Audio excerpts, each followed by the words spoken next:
बिस्मिल्लाहिर्रहमानिर्रहीम। अस्सलाम वालेकुम स्टूडेंट। इस वीडियो में हम पढ़ेंगे bio energetics. Bio energetics first year biology का बॉटनी का चैप्टर है। तो सबसे पहले हम स्टार्ट करते हैं बायो एनर्जेटिक्स की डेफिनेशन से कि इसकी डेफिनेशन क्या है। डेफिनेशन कहती है कि capturing and conversion of light energy into chemical energy, यानी कि किसी भी एनर्जी को कैप्चर करो और उसको कन्वर्ट करो। तो वो कौन सी एनर्जी है जिसको कैप्चर किया जा रहा है और कन्वर्ट किया जा रहा है, वो है लाइट एनर्जी। यानी कि लाइट एनर्जी को पहले कैप्चर करते हैं, फिर उसको क्या करते हैं, कन्वर्ट करते हैं केमिकल एनर्जी के अंदर। फिर उस केमिकल एनर्जी को इस्तेमाल किया जाता है मेटाबॉलिज्म के प्रोसेस में। तो इसको पूरा कहा जाता है बायो एनर्जेटिक्स। अब सवाल ये, वो क्या चीज़ है जो सनलाइट को कैप्चर करती है, वो कौन सी जो है ऑर्गेनिज्म है। तो उसमें आते हैं प्लांट्स। प्लांट्स क्या करते हैं, सनलाइट को कैप्चर करते हैं। अब सवाल ये है कि प्लांट सनलाइट को कैप्चर क्यों कर सकते हैं, क्योंकि इनके पास क्या होता है, एक ऑर्गेनिल होता है डबल मेम्ब्रेन बाउंड, जिसको कहते हैं क्लोरोप्लास्ट। और क्लोरोप्लास्ट ही एनर्जी को कैप्चर क्यों करता है, क्योंकि इसके पास जो है क्लोरोफिल के पिगमेंट होते हैं जो क्या करते हैं, सनलाइट एनर्जी को कैप्चर करते हैं। और ये क्लोरोफिल के पिगमेंट कहाँ पर पाए जाते हैं, क्लोरोप्लास्ट के अंदर थैलेकॉइड में पाए जाते हैं। तो क्लोरोप्लास्ट के स्ट्रक्चर कुछ इस तरह से होते हैं। इसके अंदर ये थैलेकॉइड होते हैं जो एक के ऊपर एक लगे हुए होते हैं, और इसके बाहर एक एरिया होता है जिसको कहते हैं स्ट्रोमा। स्ट्रोमा एक ऐसी जगह है जहाँ पे सनलाइट कैप्चर नहीं होती, सिर्फ कहाँ होती है, थैलेकॉइड में होती है। क्यों होती है, क्योंकि थैलेकॉइड के पास क्या है, क्लोरोफिल है। और क्लोरोफिल क्या है, ये एक पिगमेंट है जो सनलाइट को कैप्चर कर सकता है। और क्लोरोफिल क्या करता है, सनलाइट को कैप्चर करता है, उसको कन्वर्ट करता है केमिकल एनर्जी के अंदर, जिसको क्या कहते हैं, हम एटीपी कहते हैं। और फिर ये एटीपी क्या होता है, इस्तेमाल होता है, कहाँ पर इस्तेमाल होता है, मेटाबॉलिज्म के अंदर। मेटाबॉलिज्म वर्ड निकला है दो चीज़ों से। मेटाबॉलिज्म की दो टाइप होती है, एक होता है एनाबॉलिज्म और दूसरा होता है कैटाबॉलिज्म। एनाबॉलिज्म में चीज़ें बनती हैं और कैटाबॉलिज्म में चीज़ें जो है टूटती हैं। तो एनाबॉलिज्म में छोटे मॉलिक्यूल को जोड़कर बड़ा मॉलिक्यूल बनाए जाते हैं, तो जिसके लिए क्या चीज़ की ज़रूरत पड़ती है, एनर्जी की। तो वो एनर्जी किस फॉर्म में चाहिए होती है, एटीपी की फॉर्म में। It's like fuel. जैसे देखो, पंखा चलता है तो पंखे को एनर्जी के लिए क्या चाहिए, इलेक्ट्रिसिटी चाहिए। इसी तरह गाड़ी चलती है तो उसको एनर्जी के लिए क्या चाहिए, फ्यूल चाहिए। और अगर चूल्हा जलता है तो उसकी एनर्जी क्या है, गैस होता है। तो इसी तरह हमारी बॉडी के अंदर जो छोटे छोटे मॉलिक्यूल है, जब उनसे कोई बड़ा मॉलिक्यूल बनता है तो उसके लिए भी एनर्जी चाहिए होती है। तो एनर्जी किस फॉर्म में पाई जाती है हमारी बॉडी के अंदर, एटीपी की फॉर्म में। अब जो है केमिकल एनर्जी बनाता कौन है, सिर्फ प्लांट्स बनाते हैं। तो प्लांट्स क्या कहलाते हैं, ऑटोट्रॉफ कहलाते हैं। प्लांट्स हैं वो क्या कहलाते हैं, ऑटोट्रॉफ कहलाते हैं, जो अपना खाना खुद बनाते हैं। अपना खाना भी खुद बनाते हैं और ये क्या करते हैं, सनलाइट को कैप्चर करके रखते हैं, केमिकल एनर्जी भी बनाते हैं एटीपी की फॉर्म में।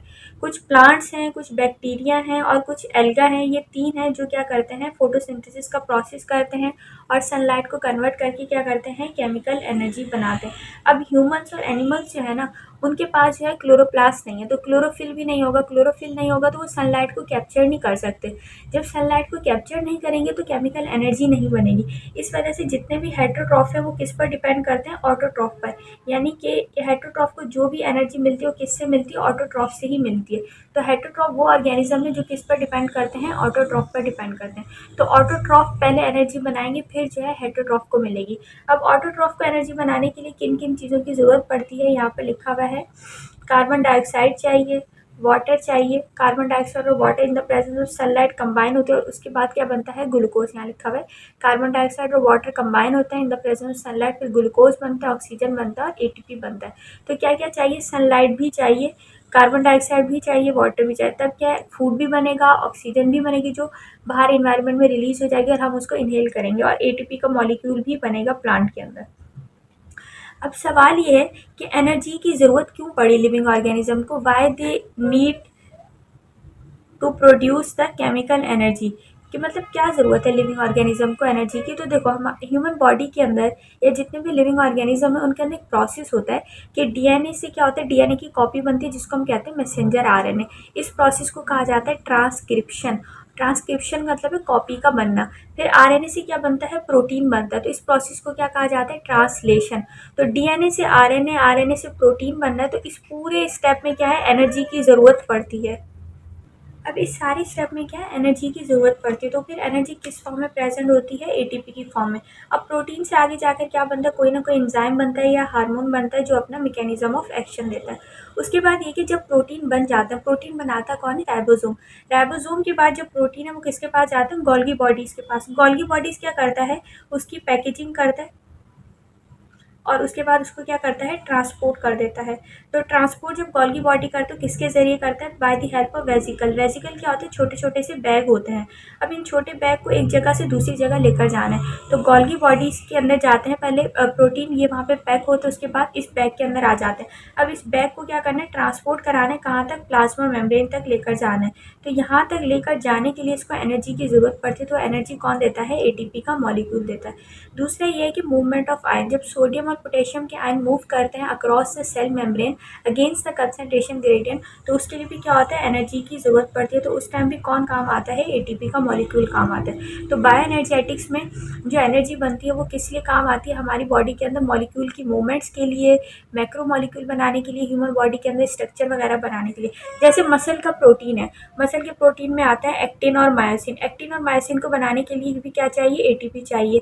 इसी तरह अगर मैं बात कर रही हूँ, मैं लेक्चर पढ़ा रही हूँ जैसे, तो इसमें क्या हो रहा है, एनर्जी खर्च हो रही है। तो एनर्जी कहाँ से मिल रही है मुझे, एटीपी से। जब हम सांस लेते हैं तब भी एनर्जी की ज़रूरत पड़ती है, तो एनर्जी कहाँ से आती है, एटीपी से आती है।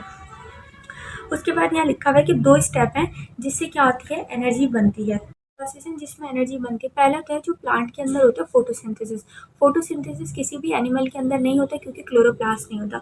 अब फोटोसिंथेसिस प्लांट के अंदर किस ऑर्गेनेल में होता है, क्लोरोप्लास्ट में होता है, क्योंकि उसके पास एक पिगमेंट होता है क्लोरोफिल का, जो क्या करता है, सनलाइट को कैप्चर कर सकता है। अब यहाँ पर क्या है, कार्बन डाइऑक्साइड जो हम एक्सेल करते हैं और वाटर हम पौधों को देते हैं, इन द प्रेजेंट जब सनलाइट उस पर पड़ती है तो दोनों मॉलिक्यूल आपस में कंबाइन होते हैं, उससे क्या बनता है, ग्लूकोज का मॉलिक्यूल बनता है, ऑक्सीजन बनती है और एटीपी का मॉलिक्यूल बनता है। अभी ऑक्सीजन क्या होती है, इन्वायरमेंट में एक्सक्रीट आउट हो जाती है और हम इसको क्या करते हैं, इनहेल करते हैं।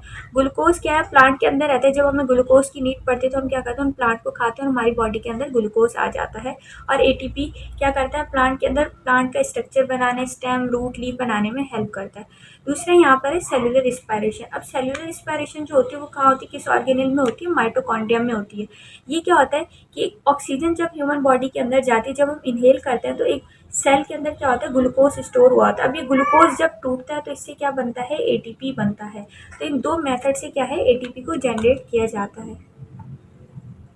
अब ओवरऑल हम डिस्कस कर लेते हैं, इसमें क्या देखा, सबसे पहले हमने देखा है बायो एनर्जेटिक्स। बायो एनर्जेटिक्स की डेफिनेशन है कि एक लाइट को सनलाइट को कैप्चर करना है, सनलाइट को क्या करना है, कैप्चर करना है और उसको कन्वर्ट कर देना है किसके अंदर, केमिकल एनर्जी के अंदर। फिर उस केमिकल एनर्जी को क्या करना है, इस्तेमाल करना है। इस प्रोसेस को क्या कहा जाता है, बायो एनर्जेटिक्स।